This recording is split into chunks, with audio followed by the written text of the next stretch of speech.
चुनावी परिणाम आने के बाद एक बार फिर से बन गई है एनडीए की सरकार। प्रधानमंत्री नरेंद्र मोदी बन गए हैं, लेकिन विपक्ष हमलावर है। नमस्कार, आप देख रहे हैं हल्ला बोल। आपके साथ मैं हूं अंजना ओम कश्यप। आज चर्चा इस विषय पर होगी कि उत्तर प्रदेश में अगर बीजेपी की स्थिति डावाडोल हो गई है और विपक्षी गठबंधन जो कांग्रेस और अखिलेश का था वो सफल होता हुआ दिखाई दे रहा है, सीटें उनकी जबरदस्त तरीके से बढ़ी हैं, तो आखिर पीछे की वजह क्या है। इसी के साथ राहुल गांधी का जोश हाई है, वो तो वाराणसी पर सीधा पीएम को घेर रहे, कह रहे प्रियंका लड़ती तो भारी वोटों से जीत जाती। आइए दिखाते हैं आपको अपनी ये रिपोर्ट, फिर करेंगे चर्चा की शुरुआत। सिर्फ अयोध्या में नहीं, वाराणसी में जान बचा के निकले हैं प्रधानमंत्री। चुनाव बीत गए, नतीजे भी आउट हो गए, लेकिन सियासत में अगर मगर चलती रहती है। कांग्रेस को कुछ सीटों का इजाफा हुआ और पार्टी के नेता भूतकाल में बयान देने लगे। ऐसा होता तो वैसा होता और वैसा होता तो वैसा हो जाता। राहुल गांधी जी ने बिल्कुल सही कहा, अगर श्रीमती प्रियंका गांधी जी वाराणसी से चुनाव लड़ती तो नरेंद्र मोदी जी कम से कम 3 लाख वोटों से चुनाव हारते। तीसरी बार 100 का आंकड़ा न क्रॉस करने पर भी जिस प्रकार से अहंकार और घमंड में इतरा रही है, ये इसी के लक्षण है। दरअसल मंगलवार को राहुल गांधी बहन प्रियंका के साथ रायबरेली की जनता को जीत का शुक्रिया कहने पहुंचे थे।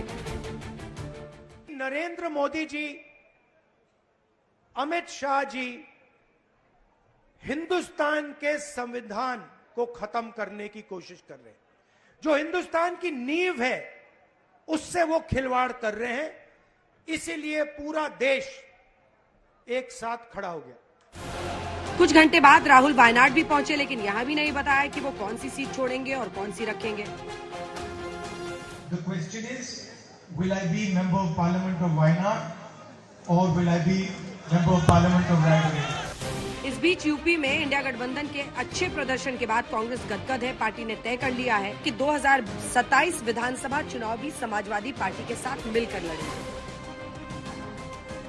लगातार लोकसभा के चुनाव में जनता ने पसंद किया और ये निश्चित तौर से आगे भी मजबूती के साथ ये अलायंस खड़ा रहेगा, मजबूत रहेगा। कांग्रेस पार्टी के नेता शपथ तो लेते हैं संविधान की, विदेश में जाके संविधान के ऊपर में प्रश्न उठाते हैं और निष्ठा रखूंगा। पूर्ण बहुमत के साथ एनडीए की सरकार बन चुकी है। तीसरी बार प्रधानमंत्री के तौर पर नरेंद्र मोदी ने कामकाज शुरू कर दिया है, लेकिन विपक्ष है कि अब भी लोकसभा चुनाव के नतीजों का हिसाब किताब करने में जुटा है। अगर प्रधानमंत्री 1 या 2 राउंड के बाद 6227 वोट से पीछे थे तो ये अपने आप में संकेत है ना। राहुल गांधी जी को ये ध्यान रखना चाहिए कि इस देश में पंडित नेहरू के बाद जितनी भी कांग्रेस की सरकारें बनी वो सिंपैथी पे सरकार बनी। दरअसल विपक्ष ने नीतीश और चंद्रबाबू नायडू पर नजरें टिका रखी हैं। उन्हें उम्मीद है कि बिल्ली के भाग्य से चीका फूटेगा और सरकार बनाने का मौका भी मिलेगा। आज तक ब्यूरो।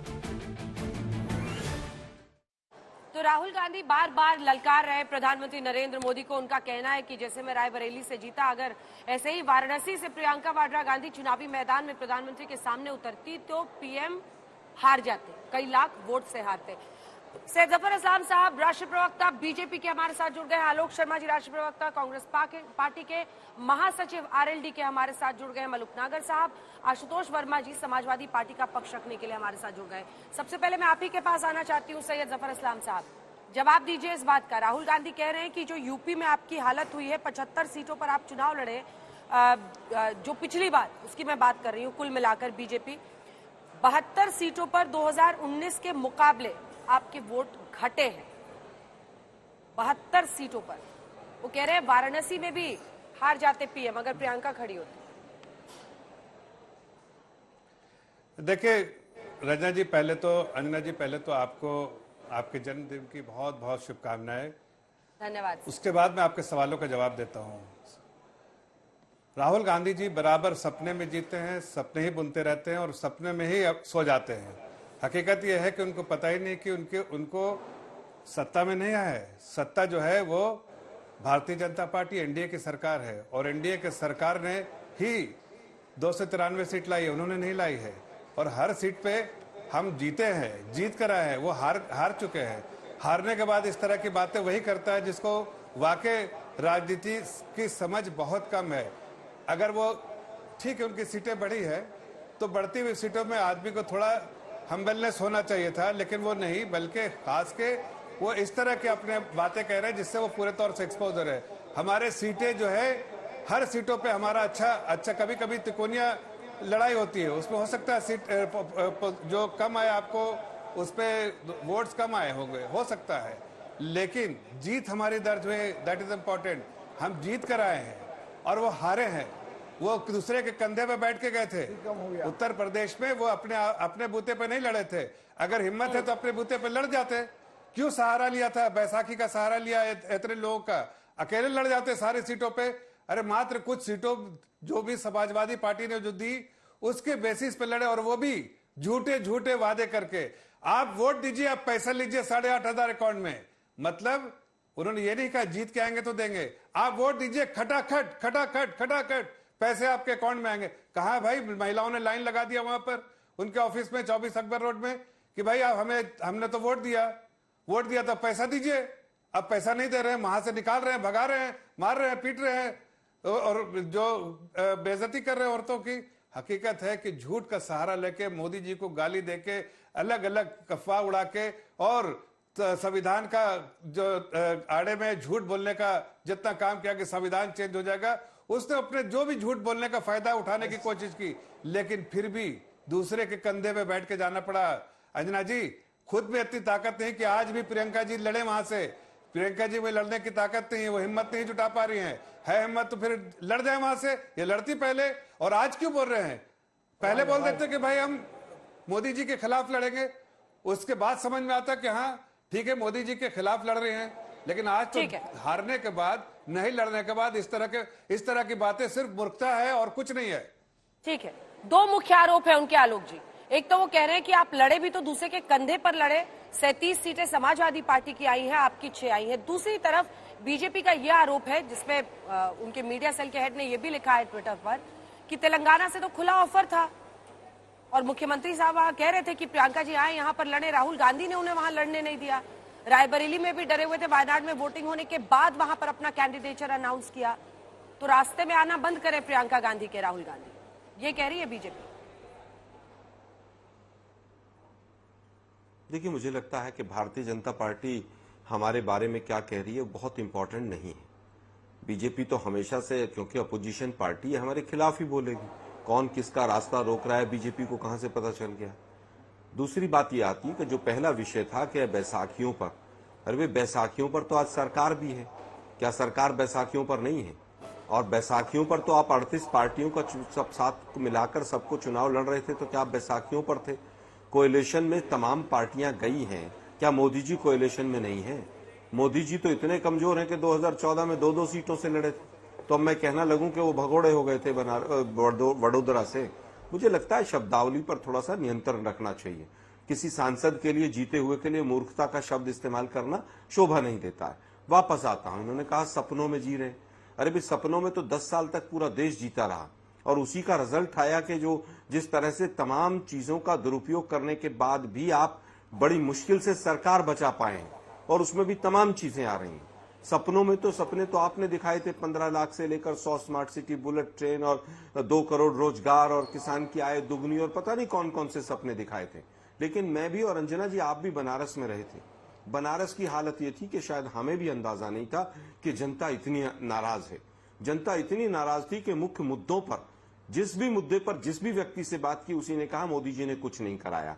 यहां तक कि बनारसी लोग ये कह रहे थे कि 2 सांसद प्रतिनिधि 10 साल में आए, वो भी दोनों गुजरात से आए। एक ने तो पूरा भ्रष्टाचार फैलाया, तांडव किया, वहां पर जमीनों का अंबार लगा दिया गंगा के किनारे।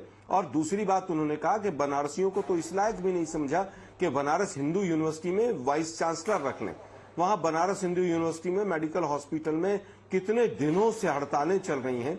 जो हड़ताल का पक्ष भी रखता है, विरोध भी करता है, सबको नोटिस चले जाते हैं। यहां तक के वहां पर विकास के नाम पर केवल और केवल कुछ मंदिर तोड़े गए, और उन मंदिरों के तोड़ने के साथ साथ वो जितने पुजारी थे आज तक भी नाराज हैं। कहते थे हम क्योटो बना देंगे। हालत यह है कि क्योटो बनाने के चक्कर में वो टोटो सिटी बना दी इन्होंने। वहां पर आप जाइए, किसी भी गली में, मोहल्ले में आपको 2 किलोमीटर चलना है, 2-2 घंटे लगते हैं। तो जो जड़ मूल समस्याएं थी बनारस की, एक प्रधानमंत्री लेवल के कद के व्यक्ति ने जब वहां पर नुमाइंदगी की 10 साल तक, तो वहां पर कुछ नहीं हुआ। यहां तक कि वो जो खजूर के पेड़ थे वो भी गुजरात से लाकर लगा दिए इन्होंने। वहां की जो मूल जो वनस्पति थी उसका भी इन्होंने पूरी तरह से उसको विनाश करने का काम किया। हम कह रहे हैं कि विकास किया होता, काम किए होते तो प्रशासन के दबाव में 33 लोगों के नॉमिनेशन आपको कैंसिल नहीं कराने पड़ते। श्याम रंगीला जैसा एक व्यक्ति जो केवल मिमिक्री करता है, हंसी मजाक करता, उसके ऊपर उसको वहां पर नॉमिनेशन नहीं भरने दिया गया। और यहां तक कि शंकराचार्य जो हिंदू महासभा पूरी तरह से विरोध में खड़ी थी, वो अपना कैंडिडेट उतारना चाहती थी, उसको भी नहीं उतारने दिया। तो प्रशासन का, धन बल का हर तरह का दुरुपयोग हुआ। अन्यथा मोदी जी का जिस तरह का वहां पर ग्राफ था और जिस तरह का वहां पर लोगों की जनभावना थी, मैं समझता हूं कि अगर समय रहते वहां पर कोई भी मजबूत कैंडिडेट होता, वही मोदी जी को हरा देता। प्रियंका जी तो कम से कम 3 से 4 लाख वोटों से हराती उनको। चलिए ठीक है, जल्दी से सैयद जफर साहब, हाँ एक छोटा सा इसका जवाब दीजिए, फिर मैं आ रही हूँ आपके पास।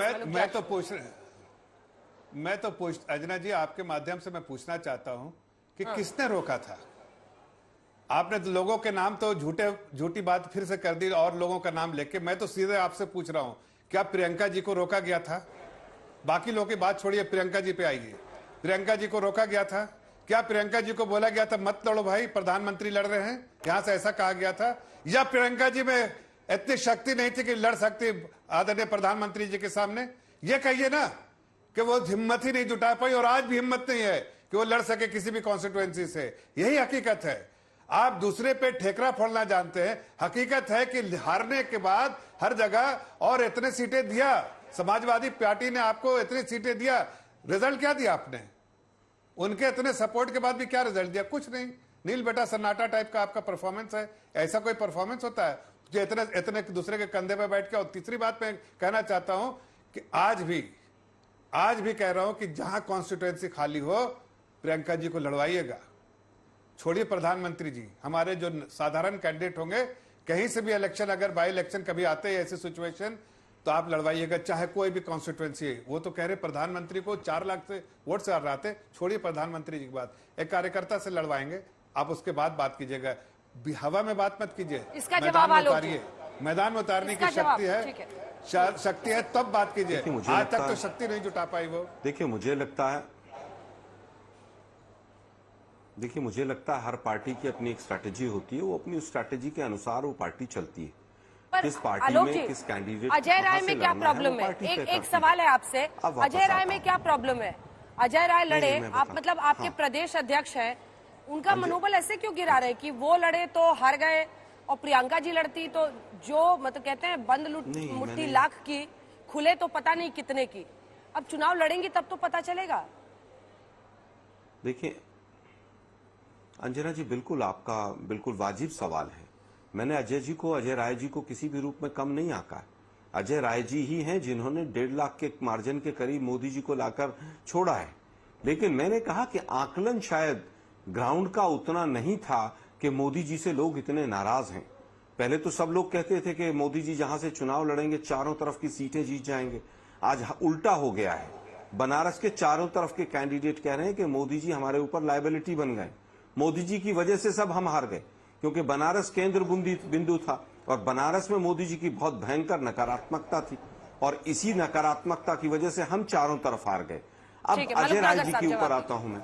अजय राय जी ने, क्योंकि पूरे प्रदेश में 17 सीटों पर थी, चुनाव लड़ रहे थे वो, मुझे लगता, मैं केवल ये कहना चाहूंगा 17 सीटों पर चुनाव लड़वाना एक प्रदेश अध्यक्ष के लिए और अपनी सीट पर फोकस करना, दोनों में फर्क होता है। अगर उनको भी 2-3 महीने पहले कह दिया जाता कि तो प्रियंका जी कैसे फोकस करती? वो तो रायबरेली में फोकस कर रही थी, यात्रा पर फोकस कर रहे थे। आलोक जी, प्रियंका जी भी तो अमेठी रायबरेली पे फोकस कर रही थी। 10 दिन तो उन्होंने वहां पर कैंप किया जाकर राहुल गांधी को जिताने के लिए। अंजना जी, स्टार कैंपेनर होना और प्रदेश अध्यक्ष होना, दोनों में बहुत फर्क है। प्रदेश अध्यक्ष के ऊपर ऑर्गेनाइजेशन से लेकर तमाम चीजों की जिम्मेदारी रहती है। 1 महीने पहले तक भारत जोड़ो न्याय यात्रा में प्रदेश अध्यक्ष बिजी थे।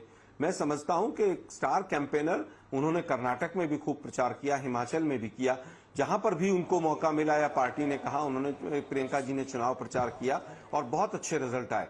लेकिन प्रदेश अध्यक्ष की जिम्मेवारियां और बढ़ जाती हैं। फिर भी मैं कहूंगा कि अजय राय जी को 3 महीने 4 महीने पहले फ्री हैंड देके और लड़ाया जाता तो मोदी जी को वो भी निपटा देते मलूक साहब, राजनीतिक तौर पर चुनाव। अंजना जी, सबसे पहले तो आपको जन्मदिन की बहुत बहुत हार्दिक शुभकामनाएं। और दर्शकों से कहना चाहता हूं, जिस तरीके से भी अंजना जी को वो जन्मदिन की मुबारकबाद दें, सब अपने अपने तरीके से जो दे सकते हैं दें। और ये बिल्कुल ठीक कह रहे हैं जो कांग्रेस के प्रवक्ता आलोक जी बैठे हैं कि आकलन नहीं था, बिल्कुल ये सच है। इसीलिए राहुल गांधी जी अमेठी छोड़ करके, भागो तो मैं कहूंगा नहीं, अमेठी छोड़ करके रायबरेली गए। और जिस तरीके से राहुल गांधी जी ने कहा कि ये भी लड़ जाती ना तो ये भी जीत जाती 1.5-2 लाख से, 1-1.5 लाख से, तो इससे साफ क्लियर हो गया, एडमिट फैक्ट है कि राहुल गांधी जी ने और कांग्रेस ने प्रियंका गांधी जी को चुनाव लड़ने के लिए कहा था और उनका आकलन ठीक नहीं था, जो अजय जी कह रहे हैं। इसीलिए वो डरी, इसीलिए वो चुनाव नहीं लड़ी। लेकिन एक बात कहना है कि जो इनके प्रदेश के अध्यक्ष रहे हैं अजय राय जी, जो बढ़िया लीडर हैं, क्या उनको बलि का बकरा बनाने के लिए इन्होंने वहां छोड़ा था? दूसरा, जो अब एज्यूम करने के बिहाफ पे जो बात कहते हैं, एक कहावत है, चाची की अगर मूंछें होती तो 2 किलोमीटर ऊपर जाते हुए हवाई जहाज को चाची की मूंछों से फाड़ देते। ना चाची के मूंछ होंगी, ना 2 किलोमीटर उड़ता हुआ हवाई जहाज चाची की मूंछों से फटेगा। अब बाद में तो कोई कुछ भी कहता रहो, तो ये भी एक एडमिट फैक्ट है कि हम डरते हैं, इसलिए चुनाव नहीं लड़े। देश में देश स्तर के नेता बन के बगैर मतलब के घूम रहे थे। इस स्टेटमेंट का साफ साफ मुझे तो अंजना जी यही समझ में आता है। अगर इसको आलोक जी इस पे भिन्नता रखते हैं तो स्पष्ट कर दें अपनी स्थिति। ठीक है, एक बार आशुतोष जी से प्रतिक्रिया ले लूं, फिर जफर साहब आपके पास आ रही हूँ। आशुतोष जी, हिम्मत तो ना अखिलेश यादव कर पाए, ना राहुल गांधी कर पाए, ना प्रियंका गांधी कर पाई कि जाकर पीएम के खिलाफ लड़े। अब हार जीत जब जनता ने तय कर दिया, उसके बाद आकर कहना कि हम ये कर देते और वो लड़ जाती तो हरा देते, पहले हिम्मत करते ना। अब बात की बात तो फिर हवा हवाई हो गई। ठीक, अंजना जी, पहले तो आपको भी जन्मदिन की शुभकामनाएं। ये हम लोगों को मिला है कि आज ऑनलाइन आपको बोल सकते हैं। देखिए अंजना जी, आपका सवाल बहुत बढ़िया है, लेकिन आप देखिए क्या वाकई इस चुनाव में कांग्रेस या सपा लड़ रही थी या वाकई जनता लड़ रही थी? अगर आप आंकड़ों के हिसाब से जाएं तो इस 2024 में ये भारतीय जनता पार्टी के लोग बोल रहे हैं, इनके 96 एमपी पूरे देश में चुनाव हार गए, सिटिंग एमपी 96 हार गए और 20 मिनिस्टर्स इनके चुनाव हार गए हैं। लेकिन ठीक है, आपको सरकार बनाने का मौका मिला है, वो एक अलग बात है, लेकिन जनता ने अपना जनादेश इसी हिसाब से दिया। अब 2014, 2019 और 2024 खाली बनारस देख लीजिए। 2014 में माननीय प्रधानमंत्री जी आए थे 56% वोट लेके, 19 में ग्राफ बढ़ा के वो 63% गए।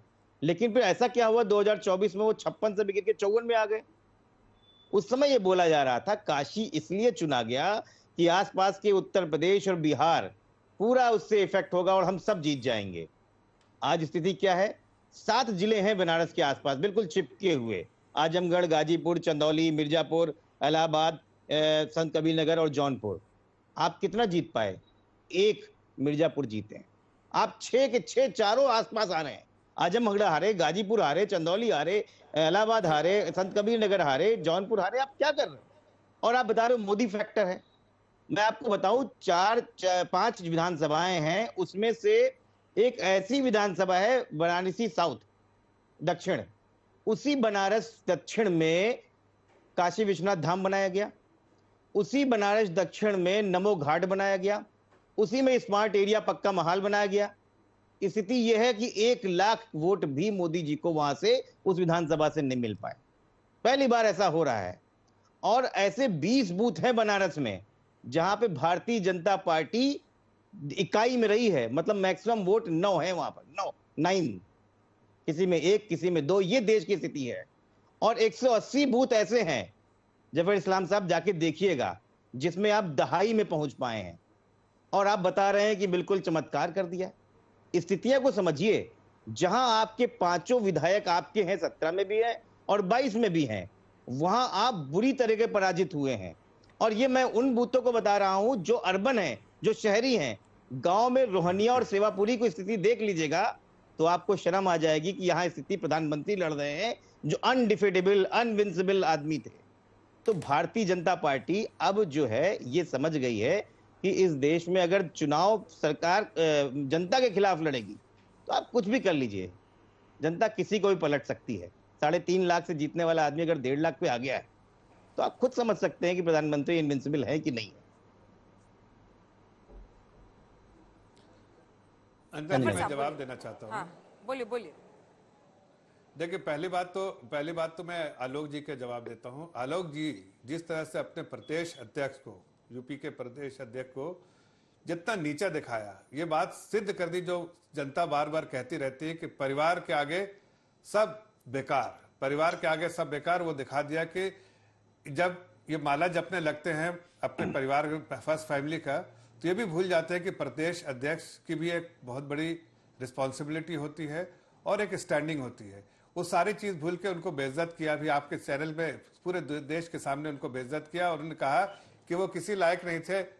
अगर वो प्रियंका जी आती तो 4 लाख से जीतती, मतलब वो इस लायक नहीं थे कि 5 लाख और वोट लेके आए। तो इस तरह से बेतों का पूरे प्रदेश में किस तरह से वो लड़ाते इलेक्शन भाई, जब अपने घर के अंदर, अपने जो बैकयार्ड में आप कह रहे हैं कि वो इस लायक नहीं थे, तो पूरे प्रदेश में कहां से आप लड़ लिए? जाहिर है कि आपको कोई सपोर्ट किया और वो सपोर्ट जो आपको समाजवादी पार्टी का सपोर्ट मिला, वरना तो आप हर जगह 0/0 होते। और आप देख लिया पिछले बार क्या हुआ था, आप अमेठी भी हारे थे। क्यों हारे थे? देश और दुनिया जानती है। हकीकत यह है कि आज हम सरकार में हैं और सरकार में हमने, ठीक है कुछ हो सकता है, कुछ सीटें हम हारे हैं, जरूर हारे हैं, उसकी भी समीक्षा करेंगे, उसकी भी समीक्षा करूंगा। हर वो सीट जो हम हारे उसकी समीक्षा करेंगे। हम उस तरह के पार्टी नहीं है जो हार को भी जो है उसको नजरअंदाज किया जाए। हम अगर कोई सीटें हम हारे हैं, एक सीट में कम हुए हैं, वहां पर वोट कम हुआ है, मुझे पोलिंग कम हुई है हमारे पार्टी के लिए, तो उसकी समीक्षा करेंगे और कोर्स करेक्शन करेंगे ताकि अगले इलेक्शन में उससे भी बम्पर रिजल्ट लेकर आए। और हमने बार बार दिखाया है कि अगर हमें जहां भी थोड़ा सा भी नुकसान होता है, हम दूसरी बार अच्छा प्रदर्शन करते हैं, इसलिए कि हम जनता के जनार्दन है, जनता की बातें को समझते हैं और उसके बाद उसका समाधान निकाल के जनता के बीच जाते हैं और जनता ही से आशीर्वाद लेके फिर से इलेक्शन में जाते हैं और बड़ा चेहरा, बड़ा जो रिजल्ट लेकर आते हैं। वही होगा इस बार भी। अगली बार आप देख लीजिएगा क्या होगा उत्तर प्रदेश में। एक बार आशुतोष जी एक सवाल और है, फिर मैं आलोक जी के पास जाऊंगी। आशुतोष जी, आप अखिलेश यादव का मार्जिन जानते हैं कन्नौज से? जी कितना?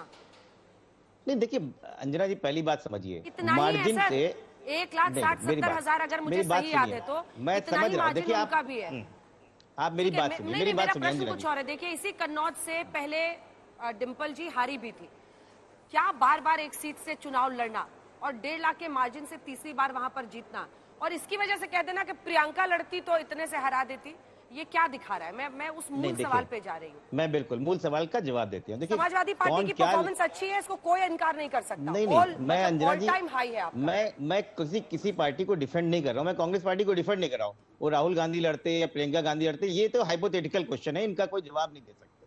मैं कह रहा हूँ एक व्यक्ति जो प्रधानमंत्री है, जो सिटिंग पीएम है और जिसको ये बताया गया 10 साल में इनविंसिबल है, उसको तोड़ा नहीं जा सकता। वहां की 5 विधानसभाएं आपकी जीती हुई हैं और जिसका बड़ा सा डपोट शंख पिछले 10 साल में हर जगह पे बनाया गया, अगर वो 3.5 लाख से घट के 1.5 लाख पे आता है तो जनता ने और मतदाताओं ने अपना हिसाब दे दिया। और मैंने बताया कि ये जो झूठा प्रोपेगेंडा बनाया गया है कि इनकी वजह से आसपास जो असर होता है वो भी उनको समझ में आ गया है। आप उस पार्टी की बात कर रही हैं जो देश की सबसे बड़ी पार्टी, जो विश्व की सबसे बड़ी पार्टी, और दहाई भी नहीं 20 बूथों में कर पाती है। मैं आपको तो ग्राउंड की रिपोर्ट कर रहा हूं ना। अखिलेश यादव प्रधानमंत्री पद के लिए नहीं थे। अखिलेश यादव के लिए जो कन्नौज सीट थी वो पहले से मुश्किल हो चुकी थी। अगर आप उसको देखें, उसका परिसीमन बदला है, लेकिन उसके बावजूद वो 1.5 लाख सीट से हारे हैं और वो अकेले व्यक्ति हैं जिन्होंने पूरे उत्तर प्रदेश में 100 के करीब जनसभाएं की हैं, पूरा संगठन संभाला है। आप उसको और आप प्रधानमंत्री पद पे सिटिंग पीएम से कैसे कंपेयर करती हैं? मैं कह रहा हूं कि देश की जनता ने अगर 20 मिनिस्टर्स, सिटिंग मिनिस्टर्स को हटाया है, किसी पार्टी के 96 एमपीज को हरा दिया है, उसके बाद भी आप खुश हैं कि हम जीत गए? ठीक है, मलूक साहब इसका जवाब दीजिए। और देखिए, यूपी बीजेपी के लिए बहुत बड़ी चिंता का विषय है। औसतन हर सीट पर बीजेपी के वोट 2019 के मुकाबले 67,000 घट गए हैं, औसतन ऑन एन एवरेज। और आप समाजवादी पार्टी, अन्य पार्टियों की परफॉर्मेंस देखिए, वो तो सीधा 1 से 6 पे पहुंचे हैं। अंजना जी, वर्मा जी ने एक बात बहुत अच्छी कही है कि एक एज्यूमिंग बेस पे राहुल गांधी जी कह रहे हैं तो इनके साथी हैं, एज्यूमिंग बेस पे अगर वो कुछ के कुछ बोलेंगे तो इनकी भी साख गिरेगी, उनकी भी साख गिरेगी। अपने साथी को समझाएं। जहां तक वर्मा जी की बात है, जो आप कह रहे हैं अभी, ये सच बात है। अगर सपा ना हो तो किसी भी कीमत पे, किसी भी सूरत में एक सीट भी अब की बार भी मुश्किल थी, जिसकी 2019 में एक ही सीट आई थी। ये मैंने नहीं कहा है, मैं भी मेरे मुंह में मत डालिए। हाँ। ये जफर साहब कह रहे हैं। हाँ, तो अब पिछली बार मैं भी गठबंधन से लड़ा था, तो समाजवादी और आरएलडी और बीएसपी से, तो हमारी भी, जब मैं बीएसपी में था उस समय, तो 10 की 10 सीटों में सपा का बहुत महत्वपूर्ण भूमिका थी। और कारण है कि 10% से लेकर के 48% तक ज्यादातर सीटों पे समाजवादी का एक सेट वोट है, कहीं यादव और मुस्लिम और दूसरी नहीं, इस बार आपकी जो पुरानी पार्टी है उससे पूरे दलित वोटर्स गए हैं समाजवादी पार्टी की तरफ। हाँ, वो बिल्कुल भी गए हैं, उनके भी गए हैं, उनके भी गए हैं। वो बीजेपी की तरफ क्यों नहीं गए? उनके भी क्यों, क्या ऐसा हुआ? अंजना जी, मैं पूरी बात को चिंता की बात नहीं है। अंजना जी पूरी बात को खत्म कर रहा हूँ। तो कांग्रेस को अब इस तरह की कोई भी बात नहीं करनी चाहिए। आजकल एक नई लेकर के चल रहे हैं ये कि आरएसएस भी खिलाफ थी, बीजेपी में भी गुट थे। अरे भाई, आरएसएस भी खिलाफ हम तो मानते नहीं, पर अगर तुम एज्यूमिंग बेस पे ऐसे सोच रहे हो और बदनाम करने का षड्यंत्र कर रहे हो, और बीजेपी में भी तुम गुट की बात कर रहे हो, है नहीं वैसे, तो फिर ये सोचो 2014 से 19, 2019 से 2024 और 2009 से 2000, ये जो तीसरी अब योजना चली है, 14 से 19 और 19 से 24 और 24 से 29, 195 सीट बैठती हैं। और फिर भी एनडीए में अगर अकेले बीजेपी की भी ली जाए तो 241 हैं। अभी भी पता नहीं कौन सी दुनिया में घूम रहे हो, कौन सा जश्न मन रहे हो। काल्पनिक बात जो आशुतोष जी ने कहा, जो वर्मा जी ने कहा भी कि 200 की एज्यूमिंग बेस पे कह रहे हैं, क्या करना चाहते हो, क्या कह रहे हो, कितने कंफ्यूजन है, कितनी जो लीडरशिप है कंफ्यूज है। लोकसभा में जो लोकसभा का अध्यक्ष था वो कंफ्यूज, कभी महामहिम राष्ट्रपति, राष्ट्र की पत्नी, मोदी जी बन जाओ तो हमें कोई दिक्कत नहीं, कभी अपने आप को चिड़ी मार, कभी जेब कतरी, 3 साल तक अध्यक्ष नहीं बना, कंफ्यूजन। अरे अब कंफ्यूजन छोड़ दो।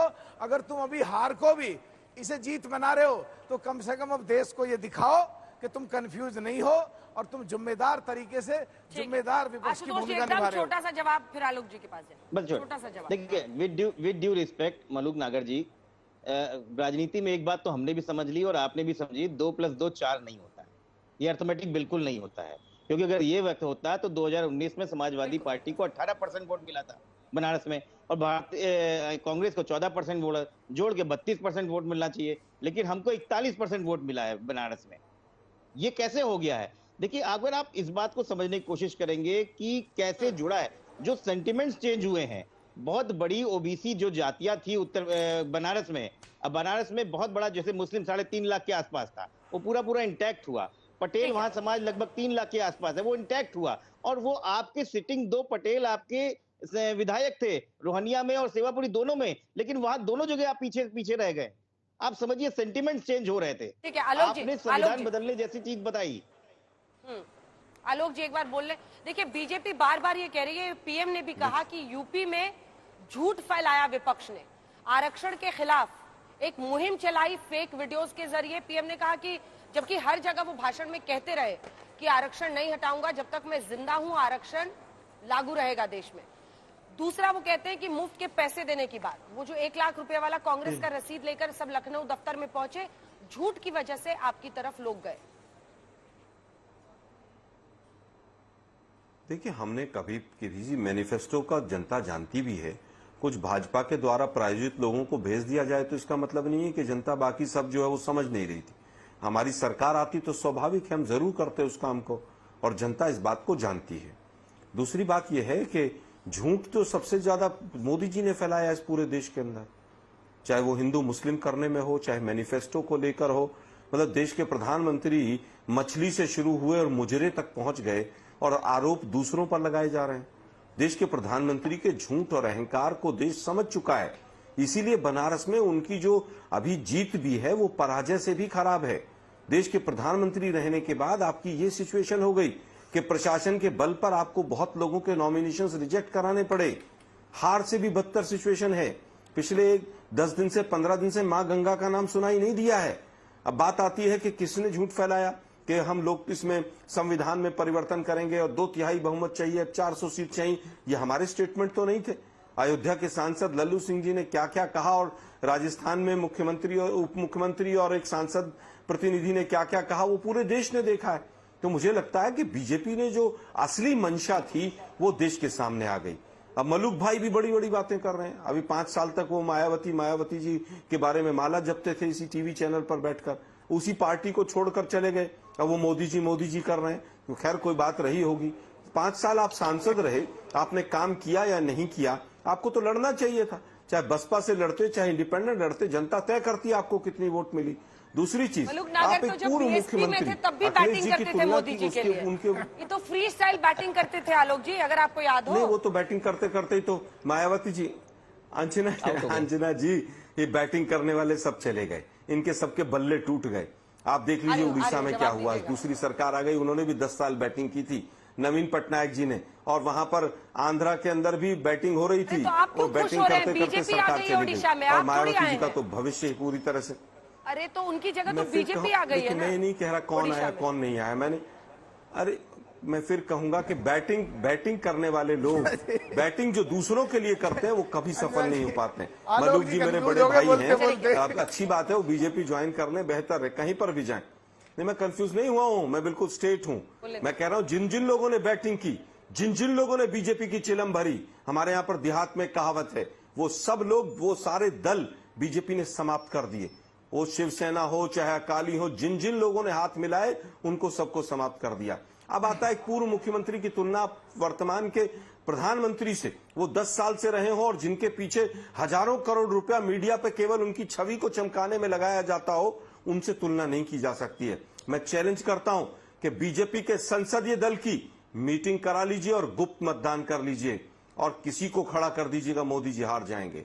ये तो पूरी तरह से उन्होंने आरएसएस को भी साइड में फेंक दिया है। उन्होंने तो कह दिया आरएसएस की हमें जरूरत नहीं है। और आज जिस तरह से तमाम सांसद अकेले में जाकर बात करते हैं, मोदी जी से बीजेपी के सांसद खुश नहीं। एनडीए की सीधी बैठक बुलाकर कुछ फाइलें होंगी, कुछ और होगा, लालच होगा, डर होगा, आपने सरकार बना ली है। लेकिन मैं फिर कहूंगा कि बिना पीएम के जिस दिन मोदी जी चुनाव लड़ेंगे, बनारस की गलियों में प्रचार नहीं कर पाएंगे। जफर साहब,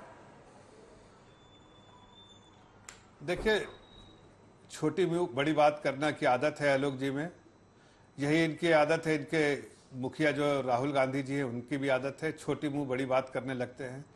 जनता जनार्दन है, उन्होंने सबक दिखा दिया कि भाई आप सिमट गए, 3 डिजिट नंबर भी नहीं आया।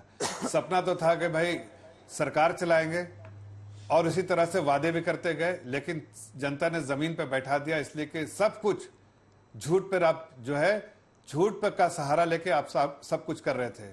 हकीकत तो यह है कि प्रधानमंत्री के बारे में जो बात आप कह रहे हैं, कहीं आप अपने उसी को आप, हम तो जानते हैं प्रधानमंत्री जी की हैसियत क्या है और उनको क्या सम्मान हमारे पार्टी में हमारे सुप्रीम लीडर हैं, लेकिन क्या आप कह सकते हैं कन्विक्शन से अपने पार्टी में क्या राहुल गांधी की क्या हैसियत है, क्या वो स्टैंडिंग है? आपके अपने सारे बड़े नेता, सारे में मतलब सारे बड़े नेता उनके खिलाफ बोलते रहते हैं, कभी पब्लिकली कभी छुपे छुपे, लेकिन कोई ऐसा आदमी बताइए जो नहीं और जो खुश हो आपके पार्टी के नेता से? नहीं खुश है। और आप भी जानते हैं, आप हंस रहे हैं, ये हंसी इसलिए है कि आपको हकीकत पता चल गई तो आप अपने हकीकत को छुपाने के लिए हंस रहे हैं। आप भी जानते हैं और आपको अच्छे से इस बात का एहसास है कि आप भी, आपके बारे में नहीं कहूंगा, लेकिन आप भी जब कर एक बात, आप भी नाखुश हो गई, मैं ये नहीं जानता। सुनिए ना जफर साहब, ठीक है, वो ट्रिपल डिजिट पे नहीं जा पाए, सेंचुरी तक नहीं मार पाए, एक कम पे वो अटक गए, लेकिन राहुल गांधी रायबरेली बहुत बड़े मार्जिन से जीते हैं, उनका जोश हाई है। अभी उन्होंने जम्मू कश्मीर में आतंकी घटना के मुद्दे पर घेरा है और जवाब मांगा है आपकी सरकार से, तो वो तो ये प्रश्न पूछ रहे हैं ना जो जनता भी जानना चाहेगी। देखिए, ऐसा है कि उनके माँ बाप ने और उनके नानी ने वहां पर जो भी सींचा था उसका फल वो आज खा रहे हैं, उनकी वजह से नहीं है। ये रही है उनकी कॉन्स्टिट्यूएंसी, हर लोग जानते हैं कि किसी ने फल, अब पेड़ किसी ने लगाया तो आज फल मिल रहा है, तो इसका श्रेय तो उनको नहीं दे सकते, फल तो मिल रहा है, माला माल हो गए फल से। हकीकत है कि पेड़ लगाने वाला कोई और था। ठीक है, उनकी भूमिका रही, वहां पर लड़े, ये इतनी ही भूमिका है। जनता ने सपोर्ट किया इसलिए कि जनता वहां पर उनके जो पूर्वज है उनकी वजह से वहां पर उनको वोट दिया, उनकी वजह से नहीं। आज वो उनको लड़ना होता जिनके वजह से वो कह रहे हैं कि अब अमेठी में 2004 से थे, वहां लड़ते और जीत दर्ज करते, तब ये बात सीने पे ठोक के कह सकते थे कि हम अपने बलबूते पे जीते हैं।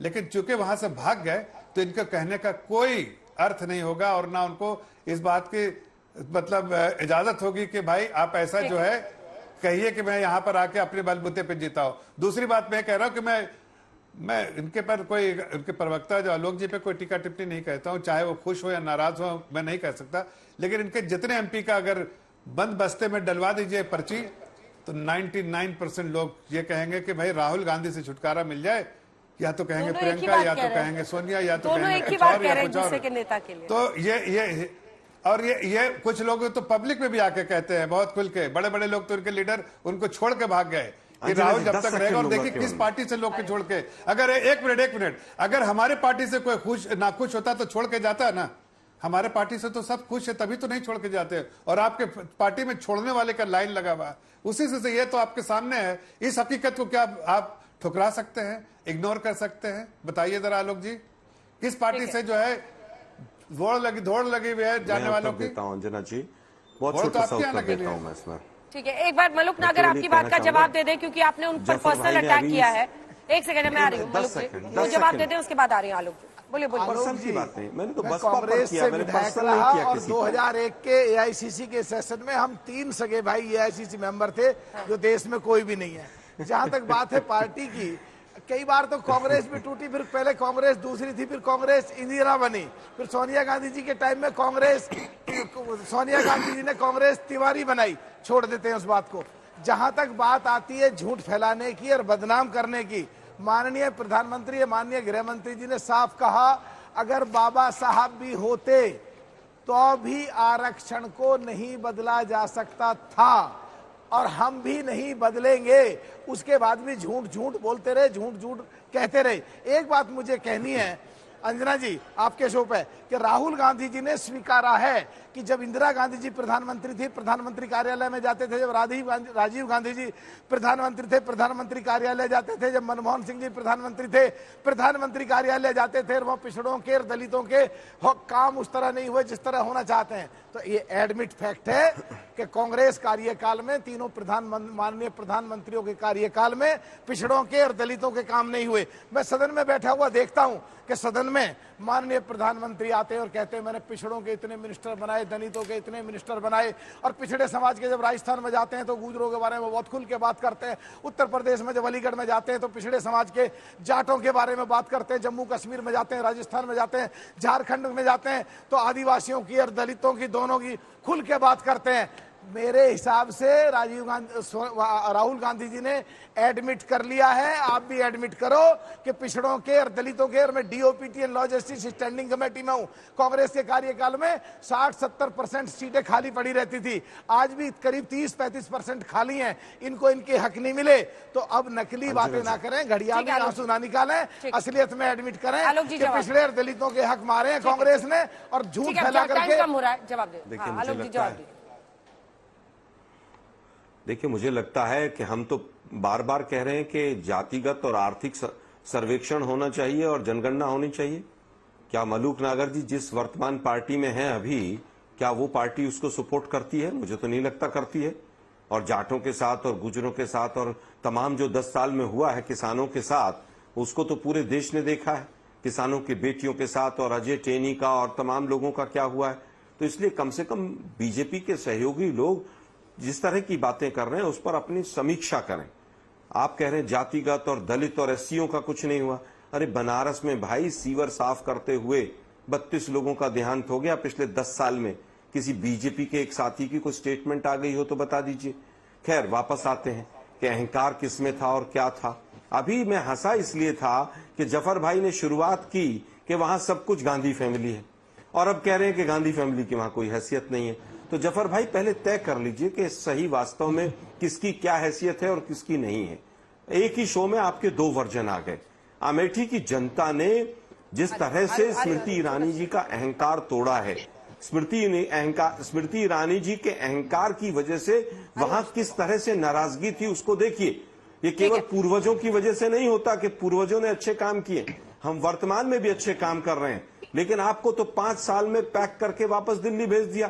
तो इस बात का उत्तर दीजिए कि 5 साल में आपकी सरकार थी। आशुतोष जी, एक छोटा सा जवाब, क्या विपक्ष ने आरक्षण पर जानबूझकर झूठ नहीं बोला? ये जो इनका आरोप है, इस पर जवाब नहीं आया है। बिल्कुल, मैं बिल्कुल यही बात कर रहा हूँ कि ये जो बात बोली गई कि झूठ बोला गया है आरक्षण को लेके या किसी भी चीज को लेके, ये गलत है। अगर ये झूठ बोला गया है तो 15 लाख आएंगे, ये भी झूठ बोला जाएगा। ये झूठ बोला गया है तो ये बोला जाएगा कि हम अच्छे दिन ला रहे हैं। ये झूठ बोला जाएगा हम पीओके पे कब्जा कर लेंगे, ये भी झूठ है। देखिए, इसका इतना कह के आप जनता को अंडर एस्टिमेट नहीं कर सकते हैं।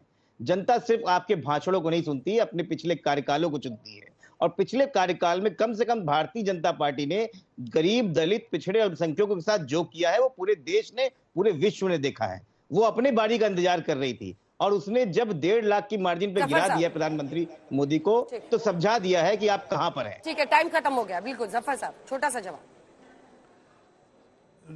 बस मैं इतना कहना चाहता हूं कि ये सारी चीजें, झूठ का फैक्ट्री जो है इन लोगों ने खोल दिया था उत्तर प्रदेश में, पूरे देश में। लेकिन जनता समझदार है, सही कह रहे हैं आशुतोष जी, जनता समझदार है। उन्होंने समझदारी का इस्तेमाल किया और आपको वही ऑपोजिशन में बैठा के रखा है, जहां आपकी जगह थी वहीं बैठा के रखा है। देश को एक अच्छी लीडरशिप की जरूरत थी, जनता ने एक अच्छे लीडर को चुना है और एक अच्छे लीडरशिप के लीडरशिप पे देश आगे बढ़ रहा है। जनता भी यही चाहती थी और जनता के आशीर्वाद से देश आगे बढ़ता रहेगा, जनता के हित में कर रही है। जनता के आशीर्वाद से हम आगे बढ़ गए। देखिए अंजना जी, जो कांग्रेस ने विपक्ष भी मजबूत चुना है देश की जनता ने। कांग्रेस ने हमेशा पिछड़ों को धोखा दिया। चौधरी चरण सिंह को 40 दिन में कुर्सी से उतार दिया। चौधरी चरण सिंह जी को भारत रत्न दिया। राजेश पायलट को कभी कैबिनेट मिनिस्टर नहीं बनाया। सचिन पायलट को आगे चेहरा रख के पिछड़ों में राजस्थान में धोखा दिया, उसको मुख्यमंत्री नहीं बनाया। कांग्रेस हमेशा पिछड़ों के, दलितों के खिलाफत करती रही, वोट लेती रही, शोषण करती रही, दिया कुछ नहीं उन्हें हमेशा। इसी के साथ हल्ला बोल में इतना ही। देश दुनिया की बाकी खबरों के लिए आप देखते रहिए आज तक।